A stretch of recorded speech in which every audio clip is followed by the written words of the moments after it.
Good evening. Well, that is loud. They warned me, but hi. My name is Dave Gustin. I am the director of the School for the Future of Innovation and Society, and it is my pleasure this evening to introduce Claire Evans, who is going to be talking about her book. The book, yeah. Perhaps among other things, broadband. And if you're here, you probably know what the book is about. It is a kind of history of technology. It has a much nicer title, I think, than Hidden Figures. But I like it a lot more. Before I go into a little bit of detail introducing Claire, I'd like to tell you a little bit about the School for the Future of Innovation and Society, because the school, I see some folks who are with the school. We've got some faculty, we've got some grad students, we even have some undergrads here, but not everybody around the university is familiar with the school. The school was created in July of 2015, and its motto, if you will, as it's evolved over the past couple of years, is "the future is for everyone." And what that means to us is that that everyone, regardless of, for example, if you know how to code or not, that's sort of the subtext, has some role to play in bringing about the futures that we're all going to collectively live in. In order to get to those places, in order to be inclusive of everyone who's going to be living in those futures, certain things have to be able to happen. Among those, people have to recognize that the future is a place that we can actually pay attention to, that we can think about in relatively sophisticated and thematized ways. That is, we can study the future the way we study other things. We can build futures the way we build other things. And that's something that is important for the school, and something that perhaps apart from the history of technology that Claire is going to present with respect to her book, she's also involved in, as are many of the people in the school. Another element of that is recognizing that that sort of the tail nouns of the name of the school, innovation and society, are things that happen together. In the vision of the school, invention may be something that happens in the laboratory, something that we delegate to those scientists and engineers and technical experts, but innovation is something that happens out there in society, and everybody takes part in innovation, whether you're a user who is co-creating something that has come into market, whether you're a citizen scientist, whether you're simply shopping, that there are ways in which you interact and help create the innovations that exist in the world. And that's something that the school wants to put front and center as well. And so when universities like to say, we are building the future, or we are educating students for the future, at ASU, SFIS is the place that makes the future an object of study. When universities say, we are interested in innovating for society, for creating the things that will help make the future a place where we might want to live, at ASU, SFIS is the place where we're studying that process and helping and collaborating with other people to make it come about.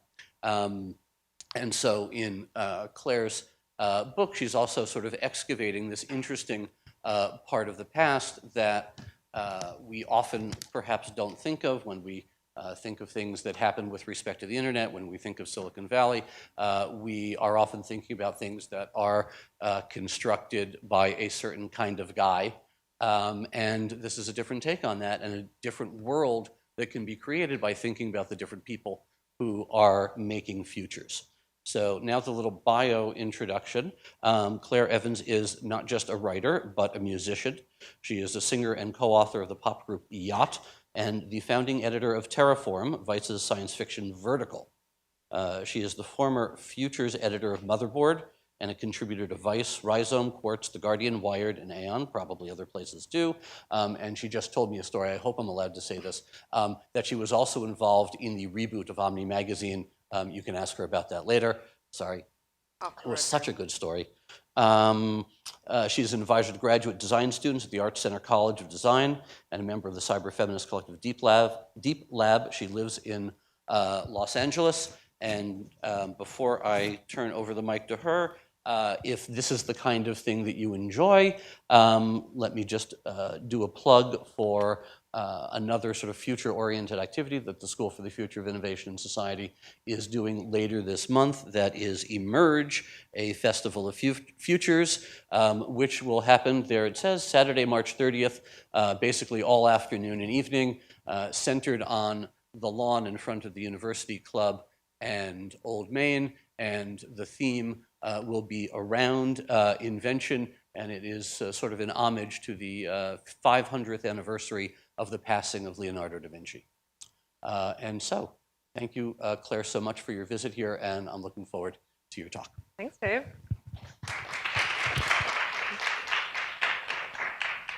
There's nothing left to say, really. I mean, hi, thank you so much for having me. It's a delight to be in this very well-appointed and large room with all of you wonderful, brilliant, interdisciplinary people. I am excited and honored to be here. I'm here to talk about two things that I'm very passionate about, as you maybe can tell from that Steve Jobs outfit: women and computers, preferably together. Like a lot of people of my generation, I'm like right on the cusp of being a millennial, I guess. I'm like the last millennial, 1984. I don't know how you draw the line, but I grew up with the computer. I grew up with a computer in my house. I grew up with the World Wide Web. I never felt growing up that computers were for boys or for girls any more than I thought the washing machine or the TV were for boys or for girls. It was just an appliance in the home that happened to connect you to the outside world and serve as a portal for imagination and discovery and self-discovery and so on. Here, as proof that I was a nerd as a child, is a video of me beating the CD-ROM game Myst, which, if you're familiar with it, is not an easy thing to do. I was so proud and excited that I had reached the end of this game that I made my father film me doing it. Not that I need to, show my nerd bona fides, but I'm just, it goes way back. So when I was a kid, when I was this age, when this video was taken and later, I always felt like the computer was more or less my country. It was my domain.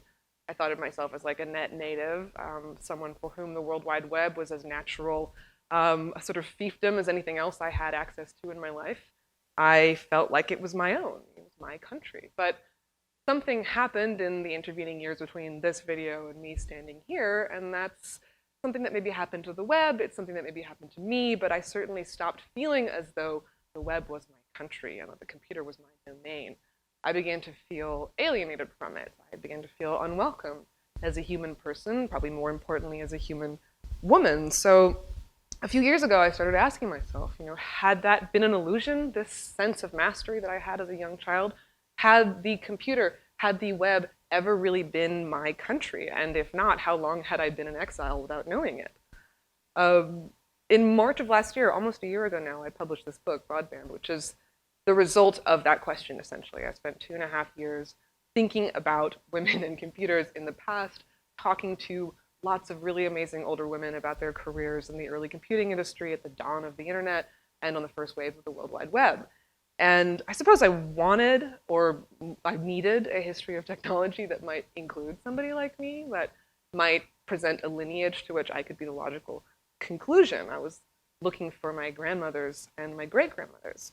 And luckily, I found some. I'm still finding more. I mean, in the years since this book has been published, I've been inundated with, mothers and grandmothers of people who are very excited to see their history written and want to participate and include themselves in it as well. It's very exciting stuff. But I found something of a lineage, at least. I found some tech mothers and grandmothers that we can all emulate and enjoy. But I also found something else, and this speaks a little bit to what Dave was saying. It's not just the past that I discovered, a past that might include someone like me. It was sort of the seeds of a different future. Strategies for intervening in our technological condition that might be instructive and useful that come from these women who were the first to face many of tech's thorniest problems, which I promise you have really not changed that much. But I'm getting ahead of myself. So let's kind of try to start at the beginning here. And when we're talking about women in tech, the beginning can go way, way, way back. But I think for the sake of time, we're going to start at the relatively palatable 1892. So let's say that it's 1892, okay? And we live, for the sake of argument, in New York City. For context, in January of that year, an immigration processing center called Ellis Island opened for business.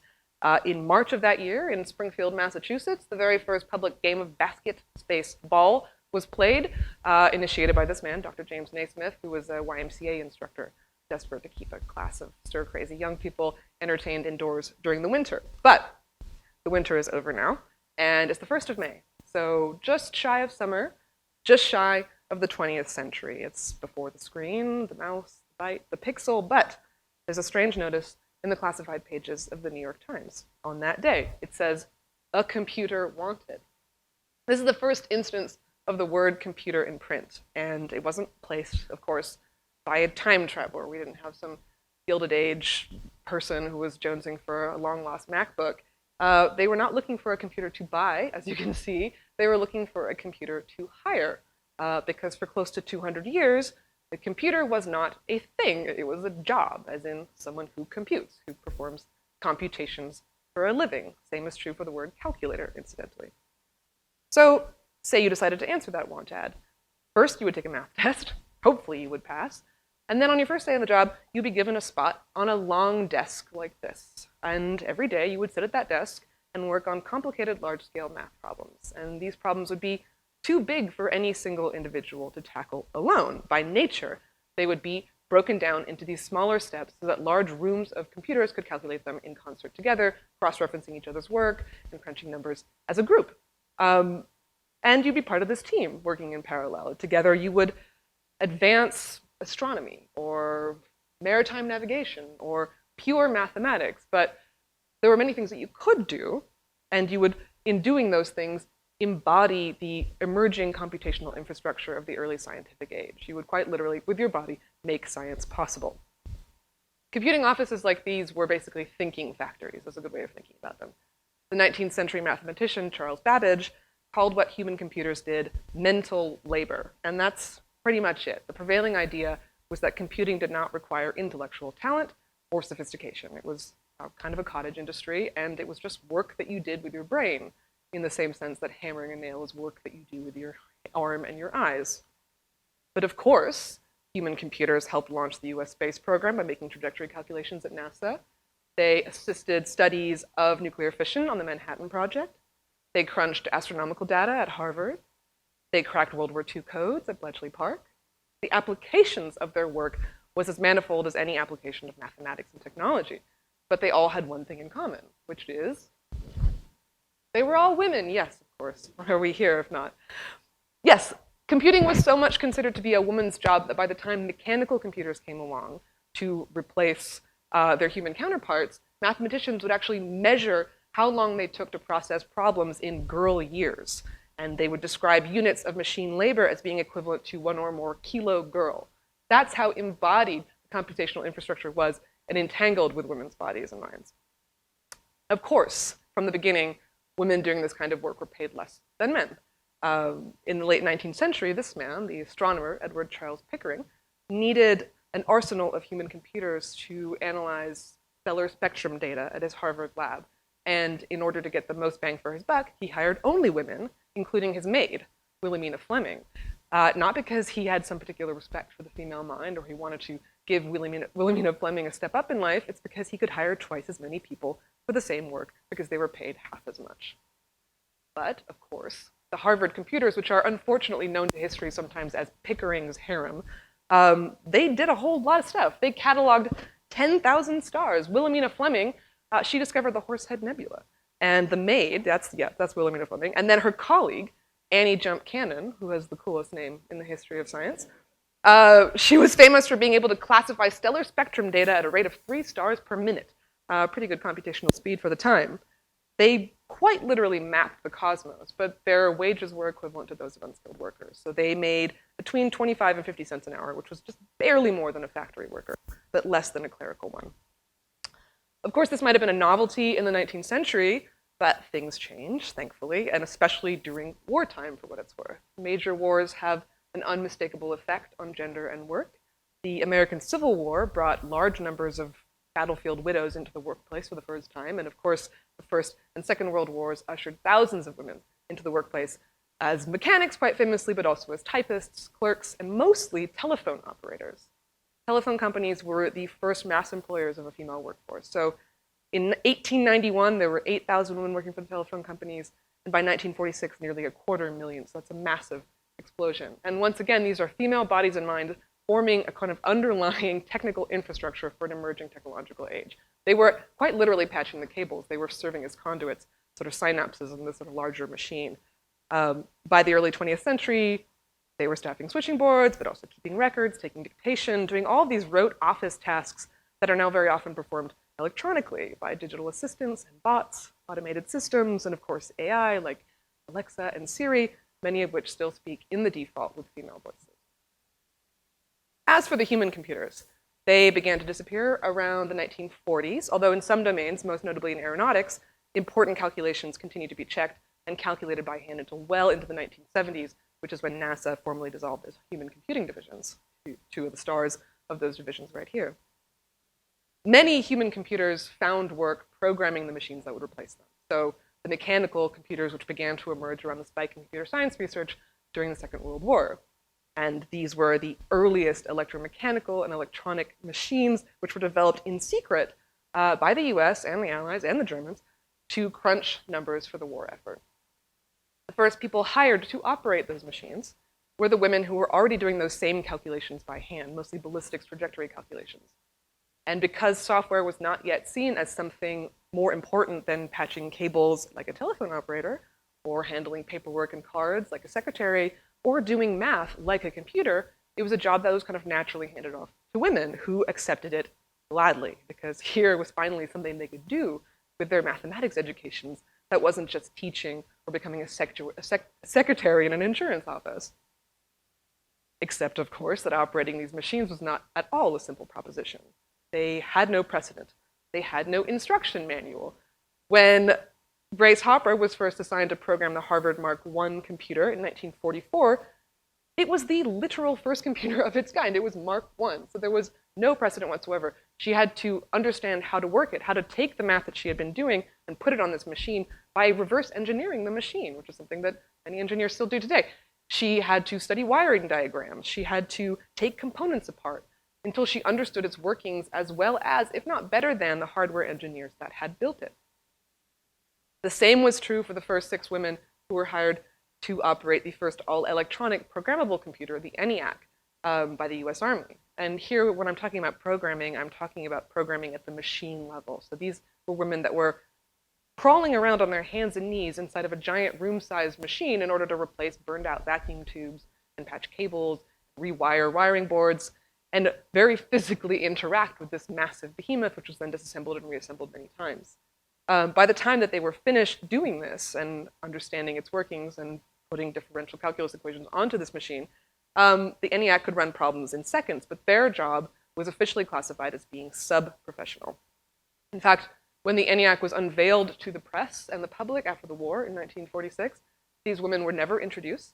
And although the mathematical demonstration the ENIAC ran at its very first public demonstration was programmed and put on the machine by these women, they were not part of the demonstration. They were not made public in any of the press releases afterwards. And in some historical images, US Army historical images, they are captioned as being models or cropped out of the images entirely.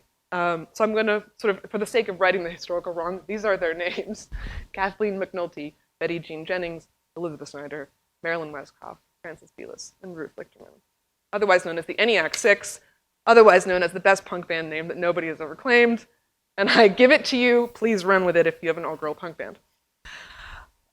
At the time that they were working, this is Betty Snyder, later Holberton, who went on to a very, very long career in the commercial computer industry. At the time that they were first working in this domain, software was not an off-the-shelf product, and it was not a word. Neither was programmer. These women were mostly known as operators or as coders.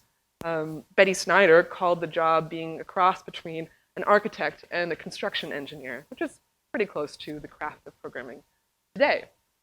But it was through their work coming up with these approximate definitions of what it would be and defining this new role that during the war and after the war, programming became something that had its own value, something that was separate from the menial manipulation of hardware, something that was closer to something like a language or an art form. After the war, Grace Hopper and several of the ENIAC 6 and other women programmers from the era went on to careers in the early computing industry, heading programming teams at companies like the Eckert Mauchly Computer Corporation, the first commercial computer company, which produced the UNIVAC, sort of outgrowth of the ENIAC, which at the time was synonymous with computing. I mean, the way that we say Kleenex now to mean tissue paper, people said UNIVAC when they meant computer. And because women were the best and some of the only programmers in the world at the time, they quite naturally were hired to run the software side of things. Betty Holberton, the UNIVAC's logical design and wrote its instruction set. And then they ran and maintained the software side of things. So every time the Eckert-Markley Computer Corporation sold a UNIVAC to the US Army or to an aeronautical company or to an insurance company, all of the software would have to be built for that installation, and that software was built by the teams of talented female programmers and the men who worked for them. And it was while doing that work, which is incredibly tedious if you think about it, I mean, maintaining software installations for dozens of different sites on these massive and kind of ornery machines, it was while doing this work that women like Grace Hopper first started to push the art of programming forward, first started to come up with ways to make it easier, to give themselves shortcuts, to make it less of a load on them. During the war, they had coded, again, at what's called the machine level, right, the most elemental instruction set. But after the war, Grace in particular started to push forward this idea of automatic programming, which was just the notion that programmers should be able to step above the menial manipulation of individual bits and, with the help of interpreters and compilers and generators and assemblers, begin to code at a higher level of abstraction. And this move towards systems level thinking influenced the development of the entire industry, including the hardware side of things. And it led to nothing less than the development of programming languages. Grace spearheaded the effort to create one of the earliest common business-oriented languages, a shared language that was used by many different people at the time, COBOL. It's nobody's favorite programming language. I did talk to one guy last night who told me that he still loves COBOL, but most people will agree. I think Edgar Dijkstra said that it rots the mind or corrodes the mind, and it's partially responsible for the Y2K crisis. But it did, only because it lasted so long, only because it was powerful enough to last well into the year 2000.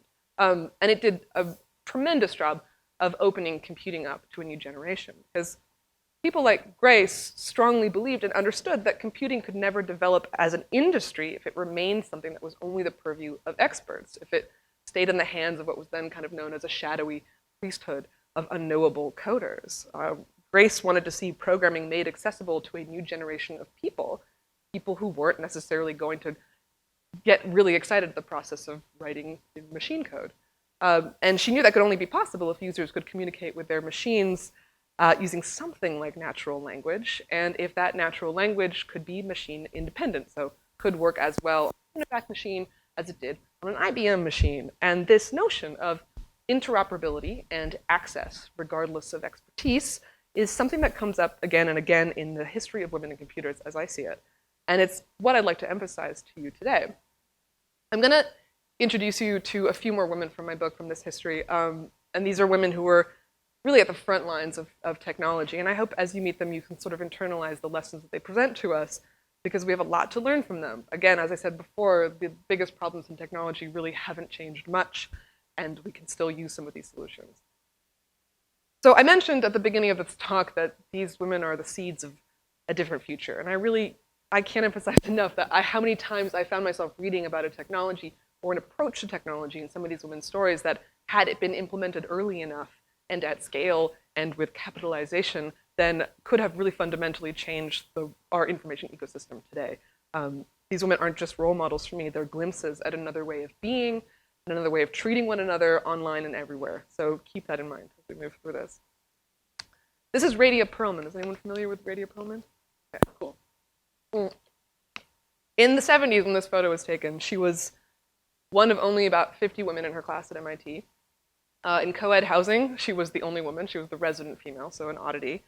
She didn't fit in with the future engineers and computer scientists that she was mingling with on campus. In fact, she didn't even really like computers. She was a math person, and when she was a kid, she had taken one programming class, thanks to an enthusiastic teacher who supported her, and found herself surrounded by all these other 7-year-olds, all boys, who had been taking radios apart since they were old enough to walk and who knew all these fancy computer words like input and output.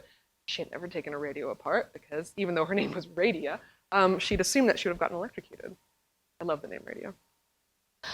In her introductory computer science course at MIT, her very first assignment got returned to her with this angry note that said, "You've done something terribly wrong. You sent the computer into a loop, you wasted a ream of paper, quit while you were ahead, basically. But she went on to her very first job at the legendary AI lab at MIT, where she was again the only woman, and she found herself surrounded by enthusiastic and well-meaning male programmers who would sit around her and point out everything she was doing wrong as she was doing it as a way to help. And to this day, she calls herself a last adopter. And even though she eventually did crack programming, she gave it up decades ago. And yet, Radia Perlman is one of the most respected computer scientists in the world. She's a routing protocol designer. She designs the algorithms that determine the flow of data across large networks. When she was working at the Digital Equipment Corporation, DEC, in the 80s, she was fundamental to the evolution of Ethernet. She quite literally wrote the book on network design, but don't just take my word for it. Without me, some of the designs, some of the alternate designs, if you just blew on the internet, it would fall over and die. I love that. If you just blew on the internet, it would fall over and die. What a beautiful and powerful thing to be able to say about your work. And she's totally right. I mean, that is how fundamental she is. And I think, for me, the lesson is this, that as a culture, we're fed a lot of myths about what it takes to be a good engineer, what it takes to succeed in tech, and like that old chestnut about taking radios apart is something that comes up again and again sort of in the culture, but also I've heard in job interviews.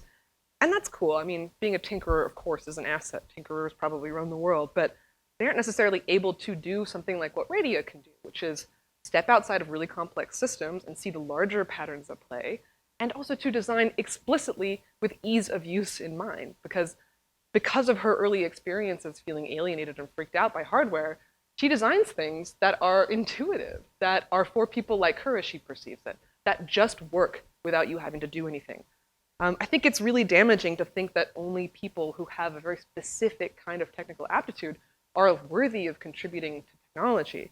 People like Radia, who don't even think outside the box, who actually like don't even look at the box, who kind of hate the box. These are sometimes the people that have the real conceptual distance to make the disruptive innovations that we need, and that is something that she has done in spades. That's lesson number one. Lesson number two is social.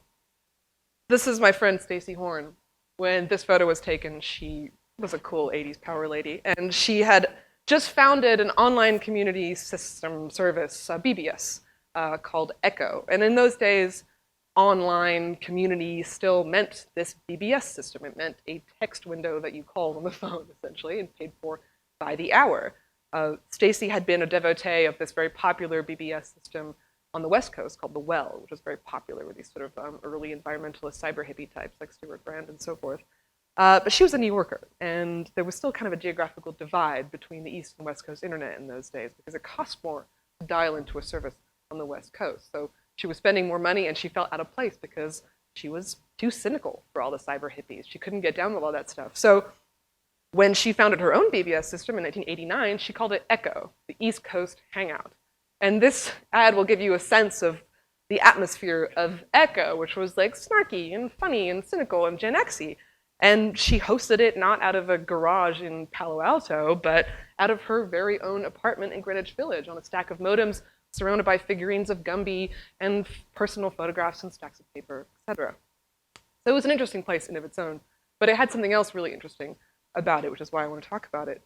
In these days, I mean, this is almost 10 years after the founding of Echo, but in 1989, when she first founded it, there was very few women online. I think there was about 10 to 15%, we don't have good numbers, but you know, the online population was minority female. And using a female identity or alias or avatar in these really early social spaces like BBSs and multi-user domains, it very often led to immediate, if not harassment, then focused attention.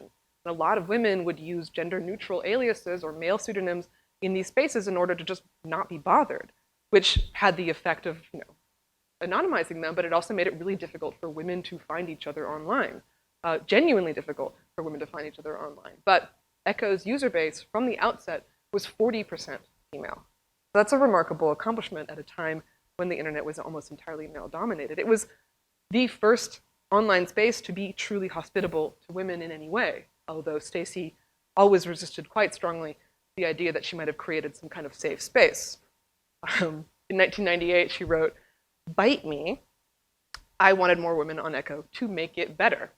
Not to make it safer for women, but to make it a better service." Now, It seems obvious to us now, perhaps, but she had more women on her service because she was the only person actually trying to court them.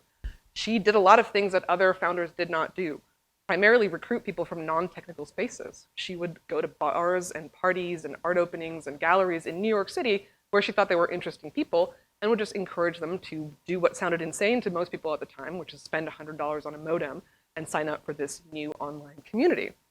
She made access free for women for an entire year. If a woman left her service for any reason, she would call her on the phone and ask her what had happened. She created private spaces on Echo where women could talk amongst themselves and report instances of harassment if necessary. She spoke to women's groups about the internet. She gave Ms. Magazine a conference on her service. And she taught Unix classes out of her apartment so that a lack of technical know-how would not be a limitation for people who wanted to try out what it meant to be part of cyberspace. This is a video, which of course has not aged super well, of her teaching Charlie Rose how to use BBS. But beyond outreach, which of course is extremely important, her main strategy for getting women online was just even simpler, and it was baked into the design of the service. Back in those days, online communities were often moderated by hosts, which were basically users who were deputized and given free access in exchange for the responsibility of guiding conversation, making sure everybody felt comfortable, asking questions, doing the things that hosts do at parties. Well had hosts, Echo had hosts, all of these services had hosts, except for the difference was that every conversation on Echo, of which there were hundreds, always had two hosts, a man and a woman, which meant that when women signed on, sometimes for the very first time in their lives, they saw themselves represented not just in the power structure of this place for what it was, but also in the culture of this place, this new domain. And they felt much more comfortable jumping into the fray and getting into arguments and doing all the things that we like to do online. It's daunting to sign into a space and find yourself in the minority. Echo still exists today. I like to say that it's millennial proof, essentially. This is actually what it looks like in my Telnet terminal on my computer.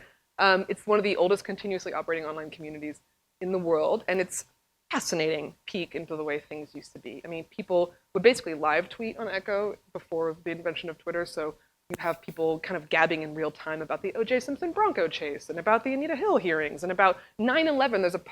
There's a thread on Echo that's like a plane just crashed into the World Trade Center, timestamp the moment that it happened with all of the real-time conversation. It's fascinating, just as a historical object, incredible. But it's also this cool peek into the way things used to be, and in a sense, it's totally outside of time as well, because Stacey never sold her service, she never franchised her service, she never sold ads on her service. Even in the hysteria of the dot-com boom in New York, where she was at the heart of Silicon Alley, she never indulged in the fantasy of a lucrative IPO or something, although many of her peers did. She never even made the jump to the web, as you can see, because when the World Wide Web came along, when the first sort of commercial web browser Mosaic came along, she couldn't afford to create a visual hypertext interface for the service. And jumping to the web in those days was kind of a tricky proposition because people paid by the hour for this service and the web was free. So people who were business owners that ran online communities and online services like this, it wasn't obvious to make the jump to the web. So to this day, it's sort of, in a weird way, protected it from all the vagaries of the things that have happened since. It's really pure in a way. Like, it doesn't have any of the intervening problems. It just is as it was. And to this day, the only way to get an account is actually to receive a new user package in the mail. So it takes a few days. Okay, I'm telling you this story because Stacey managed to achieve gender parity on a male-dominated internet because she cared enough to do the outreach and to build the representation into her system. And her community has managed to remain online over decades, nurturing its admittedly very small community of users because Stacey cared enough to keep it so. And that's really like a word from a different future to me, care. We don't hear a lot about care in relation to tech startups or tech culture or online space, because for a lot of people in tech as an industry, caring means like caring about. It means investing without the immediate promise of remuneration and the possibility of building something insanely great, as Steve Jobs would have said, right? It's long nights coding and stressful pitch meetings and personal investment in building things, and that's admirable, of course. But what Stacey's legacy represents to me is a different kind of caring, not caring about, but caring for, caring after, continuing that commitment of care to your community of users or whoever it is that you're taking care of, long after the glamour of the pitch meeting or the initial seed round of funding and into the tedious workaday, interminable realities of a technology once built. And I know that Echo can't realistically compete with its inheritors in any way. Again, it is millennial proof, but I still keep coming back to this story because for me, it represents this great lost opportunity, this sort of glimpse into a parallel timeline. Because what if the architects of our present day social media platforms had made the same kinds of efforts at representation and inclusion and moderation and care that Stacy did just because she thought it was the right thing to do? You know, what if those values were baked into how we built things? Would I be standing here starting off this talk by talking about how I feel alienated from my country, the World Wide Web? I don't necessarily think so. And Stacy is not an outlier, because if you are looking for women in the history of technology, it really does help to look first where users are especially cared for, to look in those places where form gives way to function, because a computer on its own is just a machine that condenses the world into numbers to be processed upon and manipulated and output again. On that much, I think we can all agree. But making that process comprehensible and accessible to as many people as possible, regardless of technical expertise, is something that comes up again and again for me. And it's not an essentially feminine pursuit, because good Lord, nothing is. But the women that I talked to and studied over the last couple of years, for them it all seemed to be fundamental, inalienable, and above all, right. One final example. This is Wendy Hall, Dame Wendy Hall, actually. She was given the female equivalent of a knighthood for her contributions to computer science. But when this photo was taken, she was a lowly lecturer at the University of Southampton in the UK, totally obsessing about this crazy, newfangled concept at the time called hypertext, which in those days before the World Wide Web really just meant the study and practice of connecting ideas, images, text, and multimedia documents together in closed computer systems through links. So just the study of turning all the digitized data that computer memory was beginning to make accessible into useful, applicable human being knowledge. Wendy had been turned on to, and this is kind of like a derive into like interesting computer stuff, but she had been turned on to hypertext through this very anachronistic British project called the Doomsday Project. It's spelled Domesday, like in the Middle English, but it was a countrywide effort funded by the BBC and by a now long-gone British computer company called Acorn to essentially create a time capsule or a document of British life at the time. It was created on the 900-year anniversary of this historical document called the Domesday Book. It was an interesting thing. It was released as 2 digital laser discs, which you then navigated through pointing and clicking, a novel concept at the time. And it was very human tech in the scale of things. The discs included all sorts of human-level information, like virtual walks through the beautiful British countryside, and images of somewhat bleak-looking British cities, and maps, and first-person accounts from school children in different quadrants of the UK reporting on day-to-day life in their town. All of that was interesting, of course, but what really knocked Wendy out about this material wasn't so much the nature of the material, but the way that it was navigated. So because you could point and click, because you could point at an image, click on that image, and it would take you somewhere else related to what that image was telling you, you know, it's obvious stuff to us today, but it was new then, and it really, she found it to be fundamentally revolutionary, because most computer scientists at this time were working on creating compilers, writing programming languages. They weren't necessarily thinking about how to make multimedia information accessible and enjoyable and delightful for non-expert users. This is long before the web. So for Wendy, it felt like a way to suddenly introduce computing into people's quotidian lives in a way that had never been possible before. It felt fundamentally revolutionary. Of course, her colleagues and peers at her university did not agree with her. Her colleagues at Southampton told her that there was no future for her in computer science or in her department if she kept on with this hypertext or hypermedia stuff. They thought it was fluffy, closer to the social sciences than anything pure and classical like programming as it's supposed to be.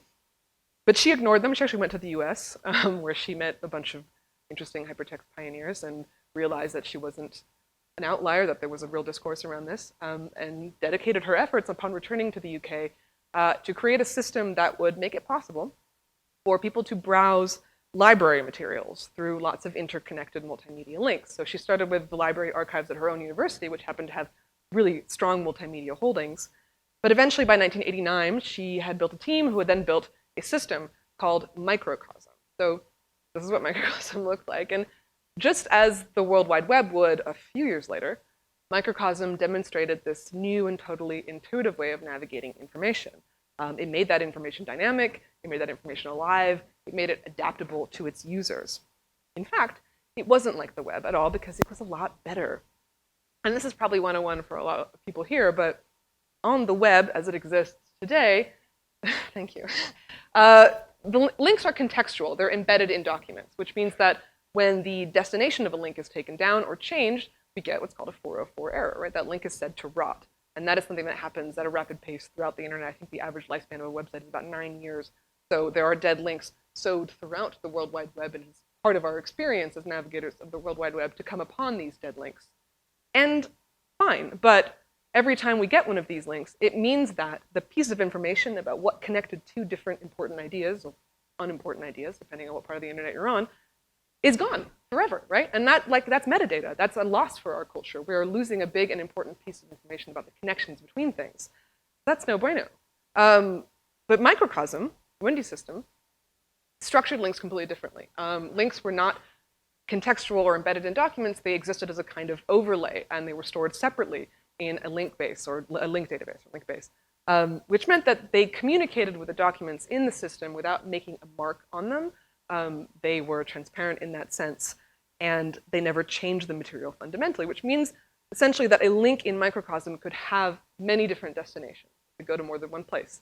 A link could go back and forth. Links were two-way. The levels of links that you would receive as a user of the system would be different depending on your level of expertise. You might get different links if you were an expert versus if you were a novice or an adult or a child. It was a really, really, really complex and powerful system that was adaptable to people and that valued this really important piece that we're missing now, which is the nature of the connections between things, which is a good thing. Now, I could probably go on and on about all the really groovy hypertext systems of this era, which there are a lot. And yes, sure, they don't look like much, but listen, they are really incredible. And they were coming out of universities and research labs around this time, the mid to late 80s, from companies like Apple and IBM and Xerox and Symbolics.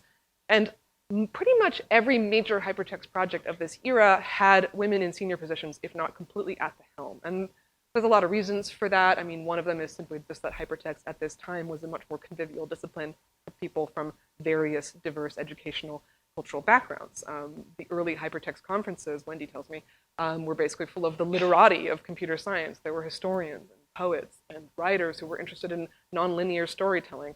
There were social scientists who were looking at different ways of organizing information. I mean, the discipline of making links is as open-ended as you want it to be. So there were all kinds of people who were interested in this stuff, and because of that, as a consequence, there were a lot of women who were hardcore into this world, and they were all interesting. And all these different hypertext systems brought different things to the fore. One of them invented bookmarking, as we understand it.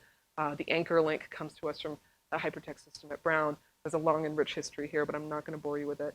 I'll just say that what they all had in common was that they placed the value on the associations between ideas, why things were connected. That was, to the hypertext community, what the discipline was all about. Because from why emerges the deepest kind of meaning. In fact, it was so much part of what the discipline was about that when the World Wide Web was first presented by Sir Tim Berners-Lee, he got the male equivalent of a damehood for his contributions to computer science.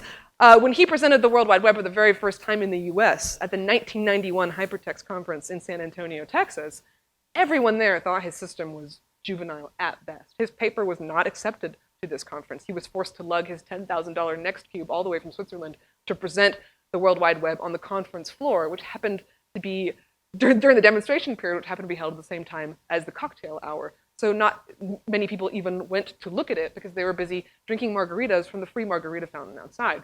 In fact, some of them brought their margaritas in with them to then to drink while they were staring in a highly unimpressed way at the system that they all thought was idiotic, because on the web, they took one look at it and they realized the links were contextual, they were embedded in documents, which meant that what good could a hypertext system be if the links were going to break so easily? It was completely antithetical to what people were doing at the time, and it seemed not to value this important metadata piece, which to all these people was fundamental to the nature of their discipline. Of course, we all know what happened. Within a year of this photo being taken, Tim Berners-Lee was the hero of the hypertext world. The World Wide Web was the global standard. In 1994, Tim Berners-Lee was the keynote at the Hypertext Conference, and then in intervening years, or years after that, the Hypertext Conference and the World Wide Web Conference were held at the exact same time. So strong was the assumption that nobody who was interested in hypertext would also want to be part of the World Wide Web Conference. All this to say is, like, there's no way for us to know if something like Wendy Hall's microcosm could have been as important to us as the World Wide Web is today, could have solved a lot of the problems that we still experience with the World Wide Web, just as there's no way to know that someone like Stacey Horn with maybe enough funding could have built a social media network that was more just and kind and equitable than the stuff that we're dealing with now. But that doesn't stop me from dreaming about it. And there are many sort of speculative parallel futures to explore in this domain. What would the World Wide Web look like if Dame Wendy Hall had built it and not Sir Tim Berners-Lee? Nobody can know. And this story, all these stories, and so many others in my book and beyond, are reminders that nothing happens in a vacuum. You know, technology does not fall fully formed from the sky. I think there's a fantasy that it might because we love the new, but these things emerge along continuums of ideas and people and communities. Tech history as it's presented to us is so very often about solitary genius.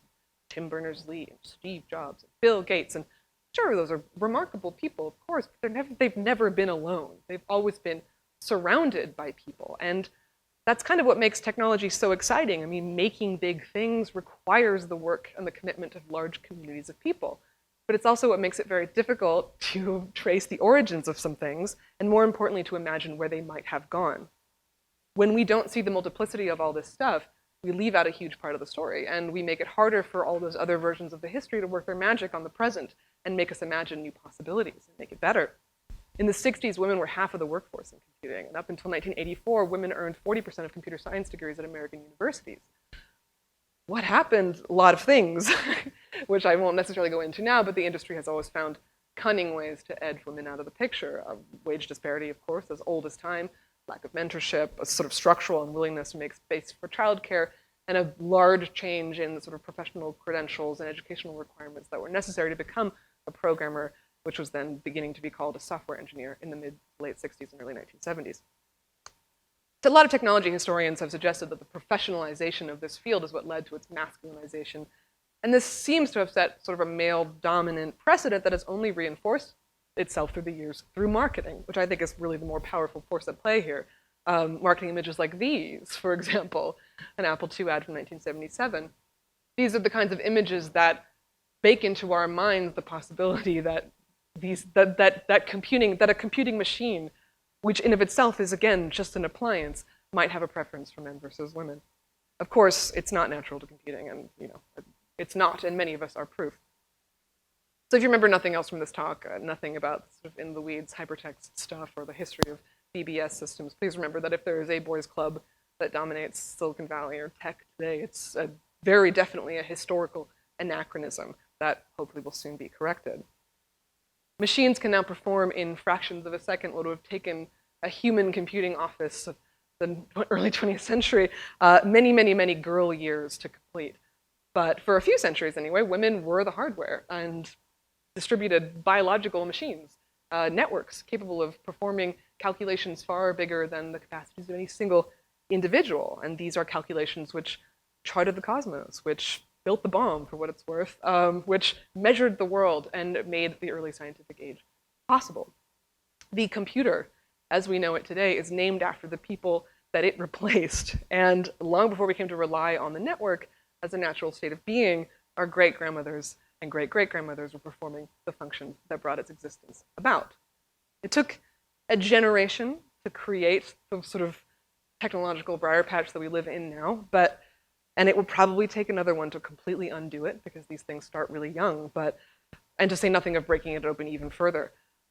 But I believe that in a technological world, technological histories are important. And if women and girls can see themselves in the DNA of this century's most transformative technologies, then maybe we can support women and girls seeing themselves in its future. And listen, I mean, I studied history for a long time, so I only really know one concrete thing about the future. And that is, if we are going to survive it, we are going to need all the help that we can get. Thank you.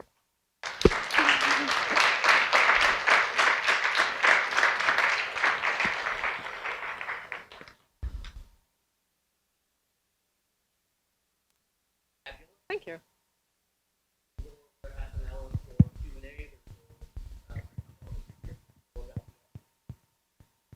happy to take questions. Well, if you're sick of hearing me talk, please tell me. Hi. Can you hear me? Yeah. First off, great presentation. Thanks. Learned a lot about women in the forefront of computers. That's awesome. For me personally, I'm in construction, managing construction projects here at ASU, and growing up in construction, one of the things that blew me away was learning that the circular saw was invented by a woman, right? And so that forever Do we know this? changed. Do we all know this? I didn't know that. Yeah, you would think that a man did it, but when I learned it, that blew me away. So that forever changed me. But two quick questions. Did you have a similar type of moment where you figured something out and then that took you on this journey?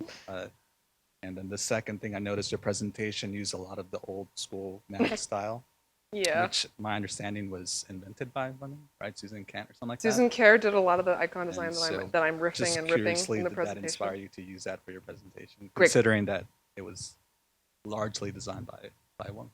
Great observation. Good eye. And yes, the answer to that question is yes. And I had to cut a chapter about women in UX design, but women were really fundamental as well in UX design, especially at Apple. There were a lot of really amazing women working on UX. And of course, Susan Kerr very famously built all the original Apple icons, which are still beautiful, like still stand up. And I mean, I just love that interface design. That's why it's used. The first question was if I had any mind-blowing moment where I realized women invented something. The thing that really knocked me out, that kind of set me down this road, there's a really fantastic book, really like one of my major inspirations in writing this book called Zeros and Ones, which was written in the 90s by a British cultural theorist named Sadie Plant. And in that book, she talks about the connection between weaving and early computing technology. So, which I think is something that's kind of like known now, but the earliest computing machines, the way that they took these punch hole punch cards was inspired by the way that weaving machines were sort of running programs, which were just textile patterns by using punch hole cards. And there's this sort of interesting lineage between women working as weavers in since pre-modern times, sharing information and networking and encoding information into textile material and embodying all of this kind of craft element of weaving and then being displaced by the mechanization of weaving, which then became the early computing era. The sort of connection between this sort of tenuous, mostly philosophical connection between weaving, which is traditionally kind of posited as women's work, and computing, which at least in the early days was also women's work, but also the interjection of automation, essentially an early version of automation displacing a lot of these workers, was just like this delightful little historical confection for me. And I was so seduced by the idea of tracing these lineages even further back beyond before the existence of computers as we know them. So I think that's something that sort of set me down the path. It's not so much like, wow, women invented that moment, although there were plenty of those moments when I was writing. And when I was first researching these hypertext systems and realizing like we could have a web that with links that went in more than one direction, I was like so angry, the possibility of the web that works. And there's lots of those moments as well. So, yeah. But you know what? Also, let me one more thing about this question. I think we put a lot of sort of emphasis on firsts and on invention, and I think, of course, that's really important. And there's lots of like firsty kind of characters in my book, but sometimes it's not really about being the first to come up with something. It's about people that do it right, or the people on whose sort of long legacies of work that first emerges from. I think when we start thinking about tech history and all history really as a sort of collective thing that we all work through together and experience, and not so much like this person gets the medal because they invented this thing and they're the be-all and end-all of reference for this material, I think that's probably better for everybody if we sort of open our heads beyond. Although I do really want to know everything about the woman that invented the circular saw, so I'm going to Google that as soon as we're done here. Anyone else?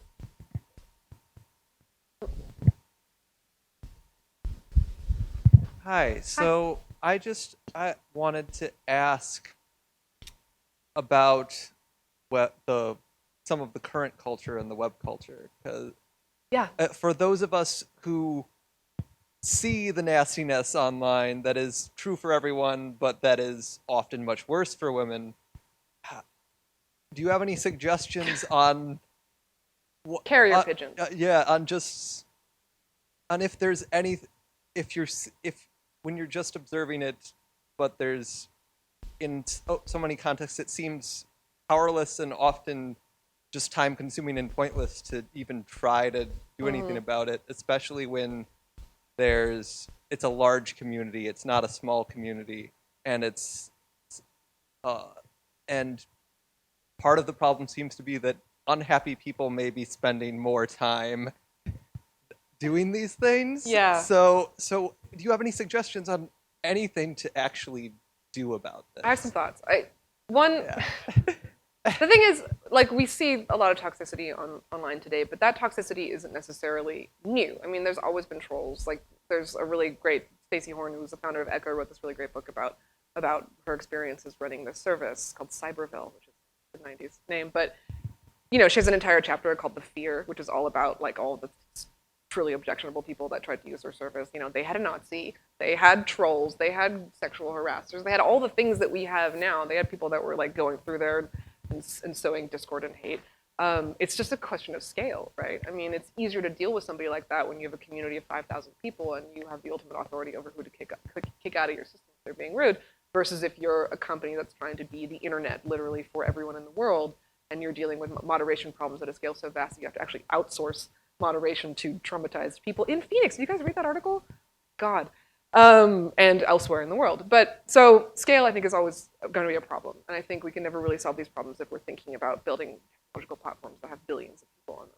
I'm really into micro communities, and I feel like I've seen a lot emerge recently, sort of small, collectively owned and designed platforms on smaller scales. I'm also kind of into the decentralized web. I don't fully understand it, to be honest with you, but I went to the Decentralized Web Conference in San Francisco this year, and everyone there was either 80, like had worked on the ARPANET, or was a grad student. There was like this crater in between of, you know, what capitalism has wrought on technology. But there was like the old school people and the new generation that were trying to figure out a way to rebuild a network that wasn't dependent on the specific sort of scale and protocols of the web as we know it today. So I think there's interesting work being done, and also, coincidentally, a lot of women in the decentralized web community, people who are thinking about networks of the people, networks that don't have to deal with the mediation of major techno corporations. So I think looking at places like that and trying to encourage and support those kinds of projects, and of course that can't replace the systems that we're dependent on, but it's a start anyway. And I think, at least ideologically, I want to throw my weight behind that. But when it comes to sort of day-to-day survival of like internet bile, your guess is as good as mine, man. I mean, trying to avoid it as much as possible, and trying to sort of take a humane mindset and think about the struggles that people are going through. I mean, even the most toxic troll has got their damage. You know, you have to sort of understand that and be mindful of the things that seem invisible and opaque are actually probably just outsourced to people that are suffering more than us, and to think about the sort of human scale systems and before we post. I don't know, sir. Thank you, Claire. This has been really wonderful. I have two questions, I guess, that are somewhat related. So the Tim Berners-Lee story is sort of set up in your talk as being this really interesting pivotal moment, right? Mm-hmm. What happened in the span of 48 months? Well, he did this to really fame, clever right? thing where he made the web free, Okay. which nobody had really anticipated. I mean, all these other hypertext systems were closed computer systems. They were for navigating library archives, but they were for sort of like idea processing, like kind of the hypercard model, where you're building like little webs of ideas that are interconnected with one another that you can share with people. But nobody had thought of putting it on the backbone of the internet yet, because the internet was still kind of too expensive and only accessible to people who were like, you know, high energy particle physicists, for example. So he had the idea of putting it on the web, not because he wanted it to become like a global phenomenon, but because he wanted it to be easier to share documents with people from within the CERN computing ecosystem and to other scholars without. So it was really like, it was originally designed for the high energy particle physics community. But yeah, he made it free. And then what nobody else anticipated was the network effect. You know, when something is free and easily adopted, then it just kind of grew exponentially. You know, to his credit, Tim Berners-Lee did originally create the World Wide Web as being kind of what's called constructive hypertext system. So you could build links as easily as you could navigate them, and you could go back and forth and do certain things, but none of that really held up at scale. And so we're stuck with the web we have today. And, you know, microcosm could have worked as a sort of, I think Wendy told me, if they had not tried to, if they had just tried to make microcosm into a web browser, you know, sort of a layer onto the web rather than try to build a competing system, maybe it could have become like the Netscape of our time, who knows. But yes, making things free tends to make things more popular. out of the gate. So when it was accessible to a lot of people, yes, so that's what happened. There's a second part to that question. Oh, well, the second part of the question is again this notion of pivotal moments, right? And so the image of the of the person who's the man who's at the computer, and then there's his partner making dinner in the background. Right? It's a really fascinating find. And I'm wondering whether or not that transition that you said had a lot or as much to do with marketing as it did adoption. Was also happening at the same time when you start seeing, again, this, not so much the natural language, the creation of natural language interfaces with computers at the level of the programmer and the sort of the gender space within the programming, the actual building of the machines, programming of them, but the spaces in which the computers started to be integrated at mass scale in the business environments in which now you're shifting into a culture in which it's a male-dominated culture, and computers are primarily going to be used by men in those spaces. Therefore, it starts to be seen as a male object. Right? And was that consistent with your findings? As you started I think that's fairly true. I mean, I think in the early computing business applications, like the early installations of sort of the UNIVAC era, there were women that were working on the programming teams, even in those very business-heavy environments, like DoD-funded businesses and like very traditionally masculine environments. I think it's more actually the popularization of the personal computer that had a huge impact, because then when the personal computer came along, it had to be sold to people, and it was sold to people using imagery like the one I shared with you and so many more images that really sort of cemented, I think, in the popular consciousness the idea that these were going to be for men and boys. I think it's a number of things working in concert with one another. There's lots of really great scholarship about that transition point between a female-heavy programming environment, which was much more hostile to women. A lot of it is like kind of semantic too. I mean, there was this shift that happened between programming and software engineering. That was like an official decision that was made in the late '60s. There was a software crisis in the late '60s where the development of software was happening much slower than the development of hardware. And the UN held this symposium in Switzerland somewhere, like to address the problem of the software crisis.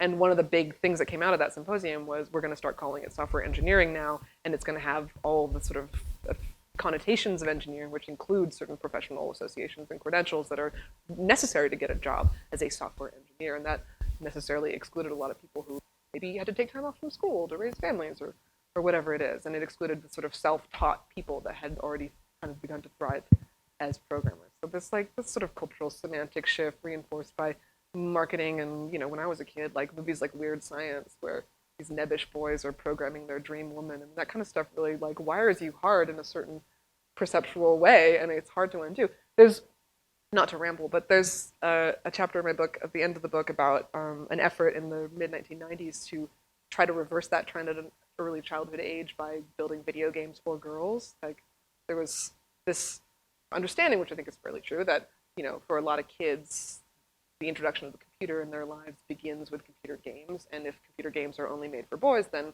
girls wouldn't necessarily have that initial familiarity. So there was this huge effort, the girl games movement in the 90s, where people were trying to make games that girls would like, and the question of what that even means was something that kind of destroyed the entire industry from the inside, because they ended up just making kind of like pink versions of boy games, which didn't solve the problem at all. But there's a lot of scholarship from that era about like how do we intervene at a very young age, and I think ultimately that intervening at a young age is the most powerful thing, reinforcing that computers are for all kids and making experiences accessible to all kids,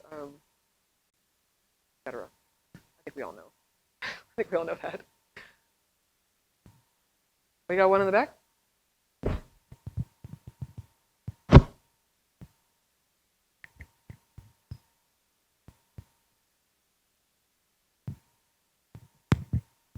Hi. In recent times, we've seen more women becoming like tech CEOs and getting in more leadership positions, which is obviously great. And while they're still in a minority, it's great progress. My question is, from what your history is, it seems that women have more been traditionally actually throughout the history of tech in the groundwork, like as the technicians and the engineers. And it seems that for a lot of women entering the industry, they're pushed more to like people type of jobs. And while that's obviously still a good thing, how do we bring it back to the roots, I guess? Yeah, that's a really good point. I think the woman I interviewed for my book who worked at Xerox PARC in the 90s, who told me that in her experience that computer science had always marginalized people who are interested in users. And that often meant that women found themselves in the user-facing side of things. I mean, there's lots of women in UX historically, in things like hypertext, early online community building, in the development of the ARPANET, like the actual infrastructure of the ARPANET. Women were handling the sort of information sciences side of things, user-facing, helping people figure out where resources were. Anyway, you know, and it's tempting to look at that and say, look, there's an affiliation between like women and people, because women naturally are interested in connecting people together, and women get that kind of stuff. And even some of the women I talk to, especially the kind of older women, that's the way they think about it and approach it. But of course, it's really just like that's the place where women have kind of been shunted off into because of the cultural assumption about what women are good at. But I've met my share of really talented women engineers. But I think part of the problem is like that we don't value that to begin with. I think that we sort of think of the user-facing side or the UX-facing side as being sort of the soft side and not like the hard technical track, is in of itself the problem. Like the fact that those things are divided and are not seen as being two parts of the same whole. You know, the back end should influence how the front end works and vice versa. And we should be thinking about how to touch people and help people from the very beginning of a process, not afterwards when we're trying to build a nice and intuitive interface on top of it. These things should be integral to the way that we design things. We should be thinking about people, and we should be thinking about how thinking about people is in of itself a technical skill, and is something, a technical skill with value. And I think that would do a great deal towards sort of helping, like, at least like some porosity between those two boundaries, allowing people to move back and forth. Because I think, sure, there's a lot of women on the user side, but there's also like, wouldn't it be nice if there were some men on the user side too, and women on the technical side? Like, a lot of good could come from that on both sides. So I think, yeah, I think sort of re-entangling those two things together and thinking about systems as a whole rather than things with front ends and back ends that are separate from one another. Anyway, I think I'm being walked off stage right now.